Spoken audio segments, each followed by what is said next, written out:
اماں تو کمرے میں پڑی ہو نا، اورنگزیب عالمگیر کی ماں فوت ہو گئی، 350 کمرہ تھا محل کا، اور اماں 12 سال ٹانگوں سے معذور رہی اورنگزیب عالمگیر کی۔ اماں 12 سال کمرے سے نکل نہیں سکی، ساتھ ہی واش روم تھا یا جو بھی اس دور میں طریقہ تھا۔ اورنگزیب جب محل میں آتے تھے تو پھر بھی سیدھے اماں کے پاس جاتے تھے، اور جب واپس نکلتے تھے پھر بھی اماں کے ساتھ۔ اورنگزیب کی ماں کا جنازہ اٹھا تو اورنگزیب نے رونا شروع کیا، پھر سالوں بیت گئے پر اس کے آنسو خشک نہیں ہوتے تھے۔ ایک شخص نے کہا تیری کوئی انوکھی مر گئی ہے، ساری دنیا کی مرتی ہیں؟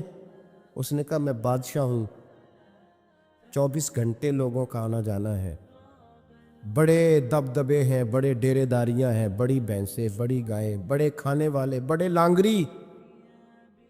میری ماں بوڑھی تھی، ایک کونے میں پڑی رہتی تھی، پر جب سے وہ گئی ہے یہ مجھے محل نہیں لگتا، مجھے قبرستان لگتا ہے، مجھے لگتا ہے یہ قبرستان ہے۔ ماں اور باپ تو تیری نعمت ہے بھائی۔ بخاری شریف میں حدیث موجود ہے، حضرت اسماء کہتی ہیں میری مشرکہ ماں مجھ سے ملنے آئی، کئی سالوں کے بعد دروازے کے باہر آ کے اماں نے آواز دی اسماء تیری ماں آئی ہے، تو حضرت اسماء تیزی سے اٹھی، ماں ملی ہے نا کئی سالوں کے ماں، لیکن جا کے بغل گیر نہیں ہوئی، بلکہ اماں دروازے پہ تھی تو جناب اسماء نے اندر سے کنڈی لگا لی، دوڑ کے اٹھ کے کنڈی لگائی اور کہا جاؤ حضرت عائشہ صدیقہ کو میرا پیغام دو کہ محبوب سے پوچھ کے بتائیں کہ مشرکہ ماں آئی ہے، اگر نبی پاک کہیں گے تو اماں سے ملو گی، اس لیے کہ میرا سارا کچھ میرے نبی سے وابستہ ہے، میرا سارا کچھ محبوب کے قدموں سے وابستہ ہے، حضور اجازت دیں گے، یہ بخاری مسلم میں موجود، پھر ملوں گی۔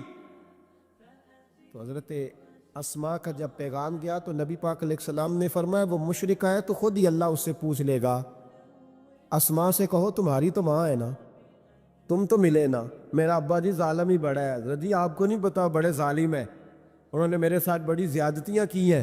او بھائی، میرے محبوب سے بھی ایک صحابی نے کہا تھا یا رسول اللہ آپ کہتے ہیں والدین کی فرما برداری کرو، تو اگر والدین ظلم کریں، والدین اگر ظلم کریں، میرے محبوب کی زبان سے ایک حرف بھی کبھی فضول نہیں نکلا، بلکہ رب جب فرماتا تھا تو محبوب بولتے تھے۔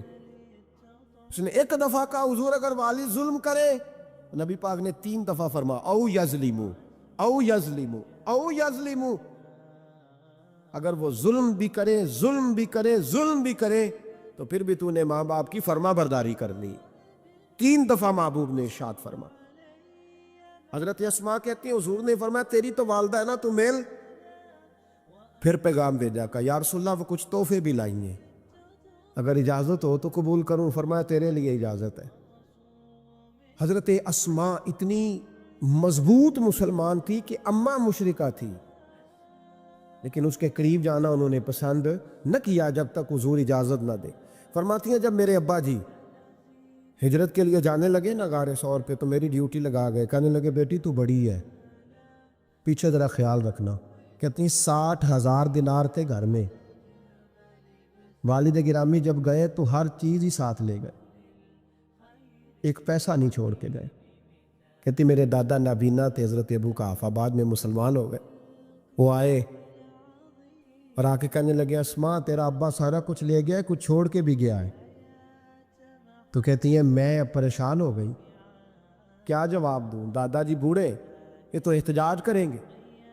کہتی ہیں کہا نہیں نہیں بڑی خیر ہے، بڑا کرم ہے، کہا نہیں مجھے بتا کچھ چھوڑ کے گیا ہے، مجھے امید نہیں ابو بکر کچھ چھوڑ کے جائے گا، اور جب محمد ابن عبداللہ صلی اللہ علیہ وسلم پہ خرچ کرتا ہے تو ہر چیز ہی لٹا دیتا ہے، بتا کچھ چھوڑ کے گیا ہے۔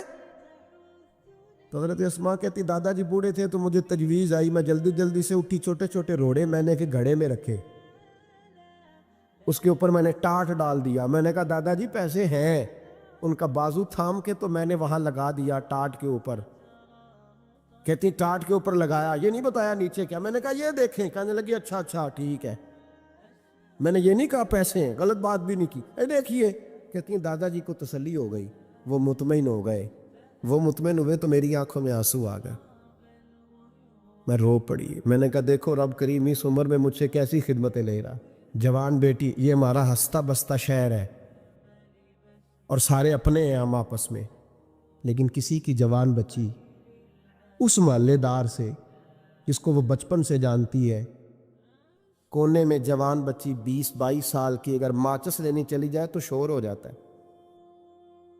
وہ بیٹی نکل آئی ہے جی، ابا جی شام کو گھر آئے تو محلے دار غیبت کریں گے. بیٹی تیری جوان وہاں کھڑی تھی، آج سبزی لینے آئی تھی ماچس لینے، ابا درہ نکال لیتا ہے. بیٹی کیسے باہر چلی گئی؟ بھئی اپنا محلہ ہے، سارے اپنے لوگ ہیں، کیوں پھر بھی نہیں جا سکتی؟ کیسے گئی؟ 5413 فٹ اونچی غار ہے، غار سور. اور جب ہم وہاں جاتے ہیں تو تجربہ کار حاجی مشورہ دیتے ہیں، کہتے ہیں سویرے سویرے جانا فجر کی نماز کے وقت، ورنہ دوپہر میں جانا بڑا مشکل ہوتا ہے. 3 بوتلیں بغل میں پانی کی، رستے میں 4-5 جگہ جو ہے وہ بیٹھنے کی جگہ بنی ہوئی ہے، وہاں ڈھابے ہیں چائے کے، بوتل کے، پانی کے، رستے بن گئے. لیکن جب حضرت صدیق اکبر نبی پاک کو لے کے گئے، کوئی رستہ نہیں تھا، دشوار گزار گھاٹی تھی. کہنے لگے محبوبہ آپ کو تکلیف ہوگی، آپ میرے کندھوں پہ بیٹھ جائیں. پبا پہاڑ قدم نہیں جے لاؤندا تے سور پہاڑ تے چڑھیا جاندا، او پیا جاندا جے یار نبی دا، اے اصلی دلدار نبی دا. حضرت صدیق اکبر حضور کو لے گئے، ڈیوٹی لگائی، فرمایا اسماء میں نہیں چاہتا، پریشانی جتنی مرضی ہے، ایمرجنسی جتنی مرضی ہے، پر میری محبت گوارا نہیں کرتی کہ حضور سرکے اور کھجور پہ گزارا کریں. بیٹے تازہ کھانا پکا کے پہنچانا ہے. 5413 فٹ اونچی غار اور دن کو ڈر آئے. حضرت اسماء کہتی ہے میں روز تازی روٹی پکاتی، کھانا تیار کرتی، جب دنیا سو جاتی تو میں پہنچا کے آتی. کون؟ حضرت ابوبکر صدیق کی محبت کا اندازہ کرے گا، کون اس گہرائی تک جائے گا. حضرت اسماء کہتی ہے ایک دن کپڑا ہی کوئی نہیں تھا گھر میں، عورتیں نا سینہ بند باندھا کرتی تھی، عرب کے لوگ کھلے کپڑے پہنتے تھے تو کمر بند باندھتی تھی، اسے نطاق کہتے تھے. حضرت اسماء کہتی ہے میں نے اسے پھاڑا، آدھے میں روٹی باندھ لی اور آدھا میں نے کمر کے ساتھ باندھ لیا. جب لے کے گئی نا، یہ بخاری ہے، تو حضور نے دیکھا، حضرت ابوبکر نے دیکھا کہ بیٹے یہ تو سینہ بند ہے. کہا ابا جی آدھا وہاں ہے، آدھا میں نے باندھا ہوا ہے. تو محبوب نے فرمایا تو ذات النطاقین ہے، تو 2 کمر بند والی ہے. فرماتی ہے میرا نام ہی پڑ گیا اس سے، 2 کمر بند والی.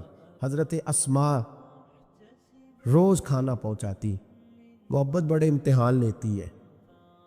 کہتی ہے میں بڑے وقار والے گھر کی مالک تھی، میرے والد قبیلے کے سردار تھے، کاروبار کرتے تھے تو دولت بھی میں نے ہمیشہ دیکھی تھی، کسی کی طاقت نہیں تھی بری نظر سے دیکھ سکے. لیکن حضرت اسماء کہتی ہیں رب کریم نے ہم سے آزمائش لی. دوسرا دن تھا، حضور کو غار ثور میں گئے تو ابو جہل دروازے پہ آیا، بہت سارے کفار اس کے ساتھ تھے. او بھائی اس کیفیت کو ذرا سمجھ تو صحیح، اس انداز کو کبھی سمجھ تو صحیح، کس بات کی دشمنی لے رہے تھے؟ حضرت صدیق اکبر نے کس طرح کے امتحانات دیے. سارے کفار کٹھے ہو کے کہتی ہیں میرے دروازے پہ آ گئے، دستک دی، میں باہر آئی. ابو جہل کہنے لگا کہاں گیا ہے تیرا والد محمد ابن عبداللہ کو لے کے صلی اللہ تعالی علیہ وسلم، کہاں گئے؟ جناب اسماء کہتی ہیں اب میرے لیے بڑی مشکل ہو گئی، جھوٹ بولتی ہوں تو شریعت نہیں بچتی، سچ بتاتی ہوں تو وفا نہیں بچتی، کدھر جاؤں؟ کہتی ہیں پیروں میں زنجیریں ہیں، غلط بات کیسے کروں؟ اس نے پھر پوچھا، بولتی کیوں نہیں، کہاں گئے؟ میں خاموش تھی. تیسری بار پھر پوچھا کہاں گئے ہیں وہ؟ جناب اسماء کہتی ہیں میں نے فیصلہ کر لیا، شریعت بھی بچانی ہے، وفا بھی بچانی ہے، دونوں چیزیں بچیں گی. بولو کہاں ہے؟ یہاں تو لوگ مرد ہو کے دین کے لیے نہیں ڈٹتے، اور 1 منٹ کے لیے بھی عقیدے پر مسلک پر ڈٹنے کو تیار نہیں ہوتے. لوگ دیکھتے ہیں مجلس کس طرح کی، اس طرح کا رنگ اختیار کر لیتے. جناب اسماء ڈٹ گئی، جناب صدیق اکبر کی صاحبزادی، اور کہتی ہے ابو جہل نے جب کہا نا بتا کہاں ہے، فرماتی ہیں پتہ نہیں خدا نے مجھے کتنی قوت عطا فرمائی. میں بولی اور بول کے کہا میں ابو بکر صدیق کی بیٹی ہوں, میں جھوٹ نہیں بول سکتی. کہنے لگی ابو جال سن, مجھے پتا ہے وہ دونوں کہاں ہیں پر میں تمہیں بتاؤں گی کوئی نہیں. مجھے پتا ہے پر میں تمہیں, وہ ہلکا یارا تو برے شم کی طرح نرم, رزم حق و باطل ہو تو فولاد ہے مومن. پتا ہے مجھے وہ کہاں ہے, پر جرت ہے تو پوچھ کے دکھا. کہتی ہیں چونک تھا مکے کا اور میرا عزت والا گھرانہ تھا, پر ابو جال نے بھرے بازار میں میرے منہ پہ تھپڑ مار دیا. کہتی ہیں میرے کان میں بالی تھی, نیچے پتھر تھا, میں اس کے اوپر گری تو میرا کان پھٹ گیا. لوگوں نے ابو جال کو پکڑا لے گئے. فرماتی ہیں وہ آزمائش بھی میں نے دی, امتحان بھی دیا. پھر میں اندر آئی اور میں نے پھر اپنے اس بہتے ہوئے خون کو اپنے کپڑے کے ساتھ صاف کیا, منہ کو لپیٹا اور پھر میں کھانا پکانے لگی. کہتی ہیں اسی طرح کھانا پکایا, اسی طرح تیاری کی. غار ثور پہ جو پہنچی تو ابو بکر صدیق نے لپٹا ہوا منہ دیکھا. بیٹی کو تکلیف میں دیکھے اور پھر باپ رات سو جائے, یہ ہو نہیں نہ سکتا. تو کہا اسما بیٹے چہرے کو کیا ہوا, کیا بات ہے؟ عرض کی کچھ نہیں ابا جی. فرمایا نہیں بیٹے کوئی تکلیف ہے, کوئی چوٹ ہے؟ نہیں ابا جی کچھ نہیں. حضور نے فرمایا اسما کھول نہ بیٹے چہرہ کیا ہے. جناب اسما نے کپڑا ہٹایا تو خون بہنے لگا. کیا ہوا؟ عرض کی حضور کچھ نہیں. ابو جال آیا تھا, پوچھتا تھا کیا بتاتی, جھوٹ بولتی تو شریعت میں اجازت نہیں تھی, بتا دیتی تو آپ کو تکلیف ہوتی. اس نے نا بڑے چوک میں تھپڑ مارا, میرا کان پھٹ گیا. حضور میں نے کچھ بتایا نہیں. نبی کریم سید عالم علیہ الصلوۃ والسلام کے ہاتھ اٹھے اور عجیب دعا دی حضور نے. کہا اللہ میں ابو بکر سے اور اس کے گھر سے راضی ہوں, تو بھی ان سے راضی ہو جا. حضرت اسما بنت ابی بکر صدیق رضی اللہ تعالی فرماتی اس انداز میں قربانیاں دیں. پھر ایک وقت آیا, فرماتی ہیں میرے گھر میں دولت تھی, مال تھا, میں نے بڑا کچھ دیکھا تھا, لیکن میرے لیے رشتہ آیا نبی پاک پھوپھی کے بیٹے کا, حضرت زبیر بن عوام. یہ حضور کی پھوپھی کے بیٹے بھی ہیں اور جو 10 صحابہ کو حضور نے جنت کی بشارت دی اس میں بھی شامل ہے. حضور نے فرمایا میرا حواری ہے زبیر بن عوام, اور 10 مبشرہ صحابہ میں شامل ہے. لیکن گھر میں غربت تھی, تنگ دستی تھی, مجبوری تھی. جناب اسما کہتی ہیں میرے ابا جی نے کہا بیٹا تیرے لیے رشتہ آیا ہے. میں نے کہا کس کا؟ کہا حضور کی پھوپھی کے بیٹے زبیر بن عوام کا. کہتے میں نے تھوڑی دیر کے لیے سوچا کہ وہاں تو بڑی غربت ہے. تو جناب صدیق اکبر نے اگلا جملہ کہا, فرمایا تمہیں پتہ ہے رشتہ بھیجا کس نے؟ کہا ابا جی کس نے؟ کہا مصطفیٰ کریم نے. جناب اسما کہنے لگی پھر آپ کو مجھ سے پوچھنا نہیں چاہیے تھا, پھر حضور نے پسند کیا ہے, محبوب نے, اتنے میرے نصیب. حضرت اسما کہتی ہے میں اس گھر سے گئی تھی جہاں 3 غلام ہر وقت ہوتے تھے, اور یہ بخاری مسلم میں آپ کو ملے گا. بیٹیوں کی تربیت ہم کرتے ہیں, وہ کہتے ہیں او سسرال میں کام کرنا پڑتا ہے, سویرے اٹھنا پڑتا ہے, ایسے کرنا پڑتا ہے. سنو جناب صدیق اکبر رئیس مکہ اور مدینہ کی بیٹی فرماتی ہیں میں جب زبیر بن عوام کے گھر میں گئی تو میں آٹا بھی گوندتی تھی, میں کپڑے بھی دھوتی تھی. محبوب نے میرا رشتہ کرایا نا. فرماتی ہیں میں چکی بھی پیستی تھی. فرماتی ہیں زبیر بن عوام نے گھوڑا رکھا ہوا تھا, وہ جب باہر جاتے تو میں گھوڑے کے لیے چارہ بھی کاٹ کے لاتی تھی, میں اس گھوڑے کو بھی سنبھالتی تھی, میرے ہاتھوں میں چھالے پڑ جاتے. ایک دن میرے ابا جی نے دیکھ لیا, ابو بکر صدیق بڑے پریشان ہوئے. کہتی ہیں انہوں نے جا کے محبوب کی بارگاہ میں عرض کی حضور اگر آپ اجازت دیں تو میں زبیر کو ایک غلام نہ دے دوں, میری بیٹی کام کرتی ہے, اس کے ہاتھوں میں نے چھالے دیکھیں, ایک غلام نہ دے دوں.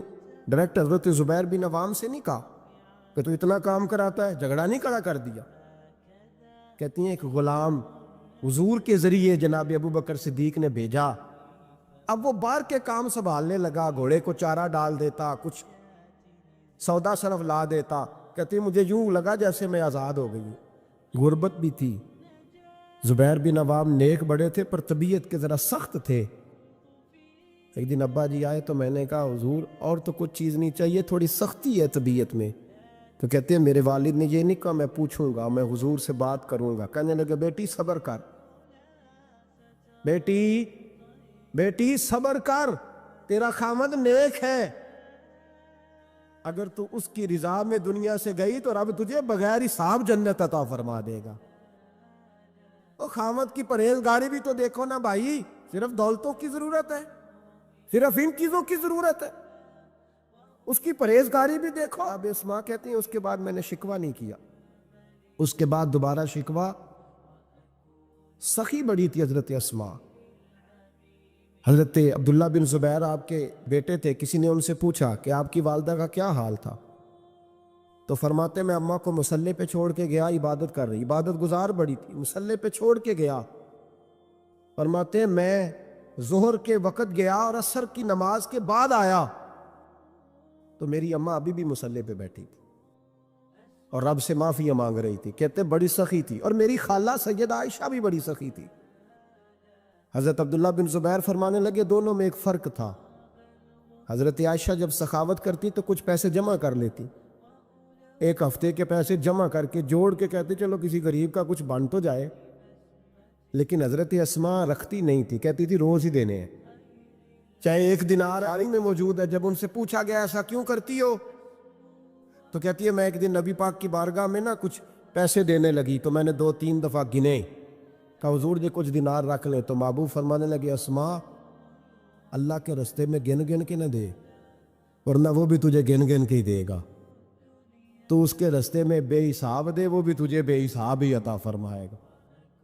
اور بچا بچا کے نہ رکھا کر، دے دیا کر، تو اس کے رستے میں دیتی رہے، رب بھی تجھے دیتا ہی رہے گا۔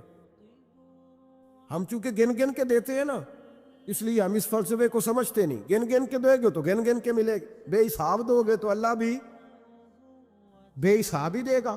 حضرت اسماء کی سخاوت، پرہیزگاری، فرماتی ہیں کہ میں جب مدینہ منورہ ہجرت کر کے سب لوگ چلے گئے تو مسلمانوں کے گھر میں نا بیٹیاں ہی پیدا ہوتی تھی، تو یہودی عورتوں نے شور کر دیا کہ ہم نے جادو کر دیا، ان کے ہاں بیٹا نہیں ہو سکتا۔ تو جناب اسماء بنت ابی بکر صدیق رضی اللہ تعالیٰ عنہ فرماتی ہیں سب سے پہلا بیٹا مدینے میں اللہ نے مجھے عطا فرمایا۔ کہتی ہیں میں نے کہا جاؤ اس کے نانا کو خبر کرو، نانے دادے پیار زیادہ کرتے ہیں، نانیاں دادیاں پیار زیادہ کرتے ہیں۔ تو کہتی ہیں کہ میں نے نا کہا جاؤ نانا کو خبر کرو، تو کہتے جناب صدیق اکبر دوڑے آئے تو پہلے دن کا بچہ ہی اٹھا کے لے گئے۔ ابا جی بات تو سنے، عمر ٹھہر جا سن لیتے۔ کہتے لپیٹا میرے عبداللہ کو لے گئے اور سارے مدینے کی گلیوں میں شور کر او یہودیوں نکلو باہر دیکھو، تم کہتے تھے جادو کر دیا ہے، اللہ نے ہمیں بیٹا عطا فرما دیا ہے، دیکھو اللہ نے بیٹا دیا۔ کہتی پھر سارا مدینہ گھما کے نا تو مصطفیٰ کے پاس لے گئے، کہا یا رسول اللہ دیکھے اللہ نے نواسا دیا ہے۔ کہتی ہیں میرے بیٹے ابھی میں نے دودھ بھی نہیں پلایا تھا، میں نے کہا لے گئے ابا جی اور واپس بھی نہیں لائے۔ کہتے ہیں حضور کے پاس جب لے کے پہنچے تو نبی پاک نے کھجور منہ میں رکھی، اسے دانتوں کے ساتھ اس طرح چبایا کہ ذرے ذرے میں حضور کا لواب دہن شامل ہو گیا، وہ کھجور حضور کے لواب دہن میں گویا گوند دی گئی۔ فرماتی ہیں اس کو نکال کے تو محبوب نے میرے بیٹے کو گٹی عطا فرمائی، عبداللہ نام رکھا۔ حضرت اسماء کہتی ہے جب واپس آئے میں نے کہا ابا جی میں نے تو ابھی اسے دودھ بھی نہیں پلایا تھا، تو کہنے لگے مبارک ہو، اس کے سینے میں جو سب سے پہلی غذا گئی ہے وہ میرے نبی کا لواب دہن گیا ہے۔ حضرت عبداللہ بن زبیر جوان ہوئے، ابھی 7-8 سال عمر کی تھی کہ تو ان کے والد حضرت زبیر بن عوام حضور کے پاس لے گئے، کہنے لگے یا رسول اللہ اسے بیعت بھی کر لیں۔ محبوب کا بیعت بھی کرا دیا، مسلمان تو پہلے ہی تھے، مسلمانوں کے گھر میں یہ وہی بیعت ہے جو ہم اپنے مشائخ کے ہاتھوں پہ کرتے ہیں۔ اس کی اتنی اہمیت ہے کہ حضرت زبیر بن عوام نے 6-7 سال کا بچہ بھی محروم نہیں رہنے دیا، حالانکہ کلمہ تو وہ شروع سے پڑھتے تھے۔ یہ بیعت اگر کلمے کی ہوتی تو وہ تو پہلے پڑھ رہے. یہ وہی بیعت ہے جو ہم اپنے بزرگوں کے ہاتھوں پہ کرتے ہیں کہ کوئی بندہ بغیر مرشد کے اور بغیر پیر کے رہ نہ جائے. حضرت اب زبیر بن عوام نے بیعت بھی کرا دیا. فرماتی ہیں اب یہی بچے جوان ہوئے. حضرت زبیر بن عوام تو جلدی وصال کر گئے. حضرت عبداللہ بن زبیر فرماتے ہیں میری اماں کی عمر 100 سال کے قریب ہوئی, نابینا ہو گئی تھی دونوں آنکھوں سے. میں کپڑے لا کے دیتا تھا تو حضرت اسماء کا طریقہ یہ تھا, کپڑے کو ہاتھ لگا کے دیکھتی. 100 سال کی بوڑھی اماں ہاتھ لگاتی, کہتے بیٹے باریک ہے. محبوب نے بیبیوں کو چھپ کے رہنے کا حکم دیا ہے, ان کو نہ تھوڑا موٹا کر کے لا. کہتے اماں جی آپ نے ہاتھ سے دیکھا ہے, صحیح ہے آپ پہن لے. کہتے میری اماں رو پڑتی, کہتے بیٹا بی بی کا زیور اس کا پردہ ہوتا ہے, تو مہربانی کر مجھے موٹا کپڑا لا کے دے تاکہ میں اپنے آپ کو چھپا کے رکھوں. میں نے چھپ کے زندگی گزاری ہے, میں چھپ کے اللہ کی بارگاہ میں جانا چاہتا ہوں, مجھے پردے دار رہنے. امام حسین رضی اللہ تعالیٰ عنہ کی شہادت کے بعد ان کا جھنڈا حضرت عبداللہ بن زبیر نے اٹھایا ہے, انہی کا جھنڈا. یزید جب مر گیا تو مکے مدینے اور حجاز کے جو سارے علاقے تھے ان لوگوں نے حضرت عبداللہ بن زبیر کے ہاتھ پہ بیعت کی تھی, جو حضرت اسماء کے بیٹے تھے, جناب صدیق اکبر کے نواسے تھے. وہ خلیفہ بن گئے, امیر بن گئے مسلمان. دوسری سائیڈ پہ شام والی سائیڈ پہ عبد الملک بن مروان بنا.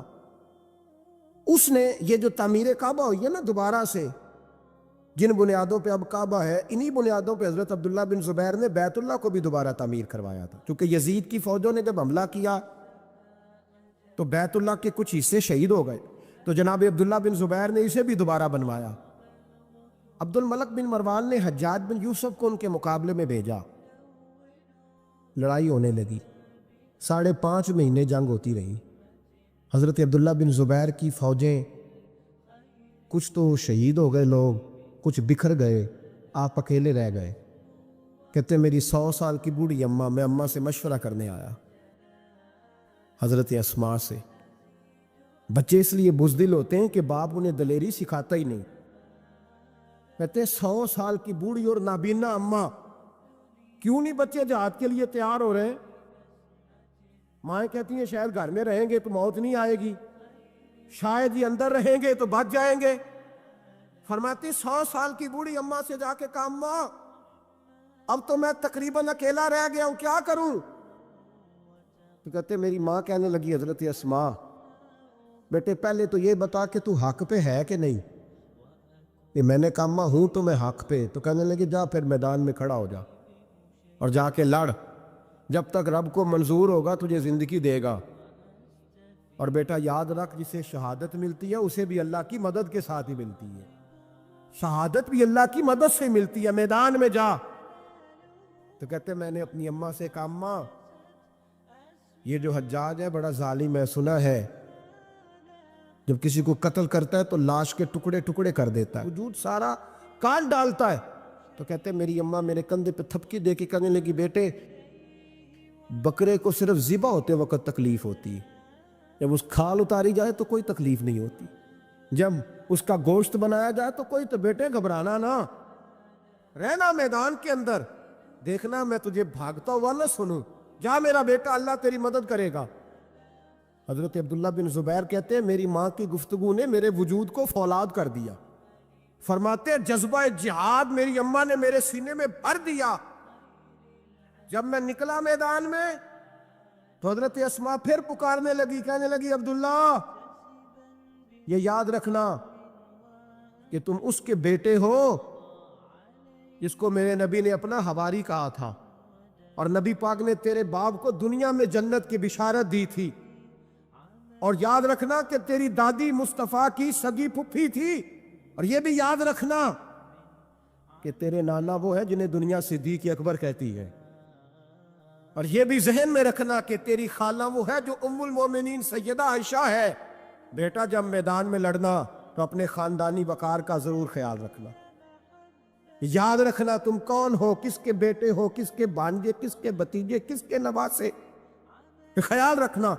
حضرت عبداللہ بن زبیر لڑے اور جب شہید ہو گئے تو حجاج بن یوسف نے ان کی لاش کو چوک میں لٹکا دیا، مکے کے چوک میں جہاں جنت المالا ہے، اس چوک میں ان کی لاش لٹکی۔ 14واں دن ہو گیا لاش کو لٹکے ہوئے، تو عبداللہ بن عمر گزرے، فرمانے لگے یہ دیکھو شاہ سوار لٹکا ہوا ہے، اور دیکھو 14 دن بیت گئے، اس کے وجود سے جب بھی کوئی سونگھتا ہے اسے میٹھی خوشبو ہی آتی ہے۔ اور عبداللہ بن عمر فرمانے لگے خوشبو کیوں نہ آئے، اس کے وجود میں جو پہلی غذا گئی تھی وہ مصطفیٰ کا لعاب دہن داخل ہوا تھا۔ 14 دن گزر گئے، حجاج نے پیغام بھیجا حضرت اسماء کو، میری بات سنو۔ آپ فرمانے لگی میں تو کسی کے پاس نہیں جاتی، اور میں سرداروں کو کیا سمجھتی ہوں، جا دوڑ جا۔ کہنے لگا میں زبردستی بلوا لوں گا۔ فرمایا طاقت ہے تو بلوا کے دیکھ، میں ابو بکر کی بیٹی ہوں۔ حجاج خود ملنے آیا اور آ کے کہنے لگا میرے بارے میں آپ کا کیا خیال ہے؟ تو حضرت اسماء کہنے لگی خیال کیا ہونا ہے، نبی پاک نے فرمایا تھا میری امت میں ایک کذاب آئے گا، ایک قاتل آئے گا۔ کذاب مختار سقفی تھا اور قاتل تو ہے۔ کہنے لگا تجھے پتہ نہیں چلا میں نے تیرے بیٹے کا کیا حال کیا؟ تو حجاج کہتے ہیں ایسا جملہ کہا حضرت اسماء نے کہ میری سوچ ہی بدل دی۔ میں نے کہا دیکھا میں نے تیرے بیٹے کا کیا حال کیا؟ تو حضرت اسماء کہنے لگی تو نے تو صرف اس کی دنیا خراب کی ہے، اس نے تو تیری آخرت خراب کر دی۔ تو یہ سمجھ نہیں آئی، تو نے دنیا خراب کی، اس نے تو تیری آخرت خراب کر دی، ابھی تو سمجھا نہیں؟ تو کہنے لگا اماں تو بوڑھی ہے، تجھے شاید پتہ نہیں کہ تیرے بیٹے کی لاش لٹکی ہوئی ہے۔ تو کہتے ہیں حجاج کہتے ہیں حضرت اسماء کہنے لگی شکر ہے اللہ کا، شکر ہے اللہ کا، میرے بیٹا لٹک تو گیا ہے پر کسی ظالم کے آگے جھکا تو نہیں نا، شکر ہے اللہ کا۔ اور کہنے لگی شاہ سوار لٹکے ہی ہوتے ہیں، جو شاہ سوار ہوتے ہیں وہ سواریوں پہ ہی ہوتے ہیں، حجاج جا۔ حجاج بن یوسف کہتا ہے جب میں باہر نکلا تو بڑی بڑی تلواریں میرا سر نہیں جھکا سکی تھی، پر حضرت اسماء کے جملوں نے میری گردن جھکا دی۔ لوگ مجھ سے پوچھتے تھے فاتح کون ہے؟ آپ کے عبداللہ۔